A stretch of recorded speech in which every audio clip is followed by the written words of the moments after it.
आज की कहानी का नाम है पागल कभी ज्ञानी नहीं बनता। तो चलिए शुरू करते हैं। नीलगिरी पर्वत पर बंदरों का एक झुंड रहता था। यह लोग कई पीढ़ियों से वहीं पर रहे थे। जैसा कि यह आम होता है कि हर पीढ़ी के अपने अपने विचार होते हैं, जो कभी पुरानी पीढ़ी से मेल खाते हैं, कभी नहीं।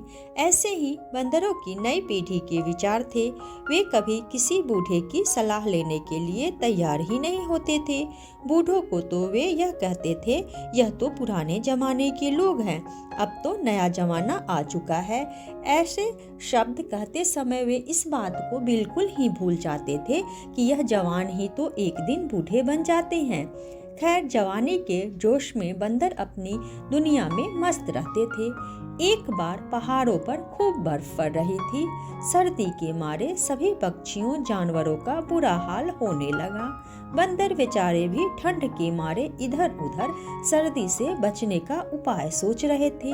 अचानक ही बंदर ने एक ऐसा फल देखा जो आग की भांति चमक रहा था।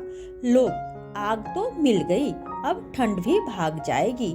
बंदरों के सरदार ने कुछ बंदरों को वे फल तोड़ने के लिए भेजा।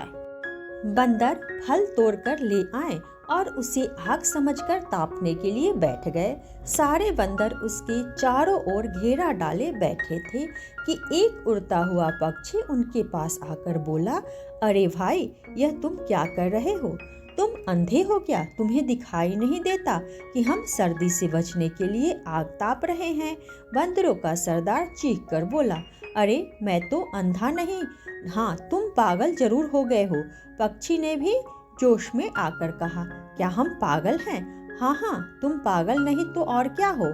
ऊपर से जो बर्फ पड़ रही है, उधर तुम सब नकली आग को आग समझकर ठंड को दूर कर रहे हो। ऐसे मौसम में तो किसी गुफा में छुपकर ही अपनी जान बचाव की जा सकती है, बाहर बैठकर नहीं।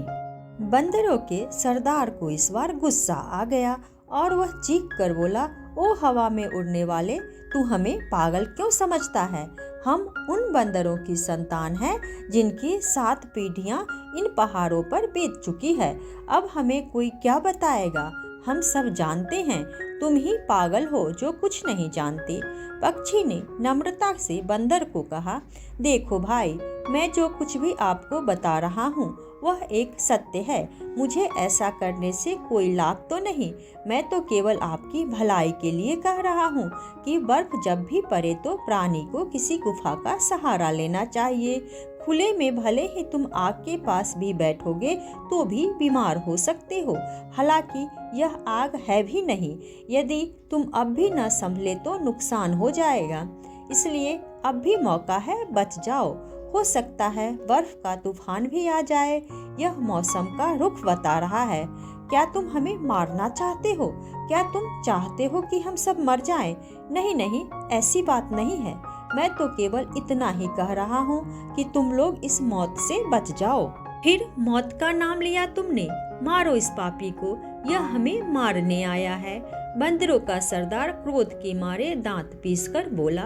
फिर क्या था, सारे बंदर उस बेचारे पक्षी पर टूट पड़े। देखते ही देखते उसके पर नोच डाले और शरीर के टुकड़े टुकड़े कर दिए। यह होता है किसी मूर्ख को अच्छी सलाह देने का परिणाम। तो आज की कहानी से हमें यह शिक्षा मिलती है कि मूर्ख को शिक्षा देने का कोई लाभ नहीं।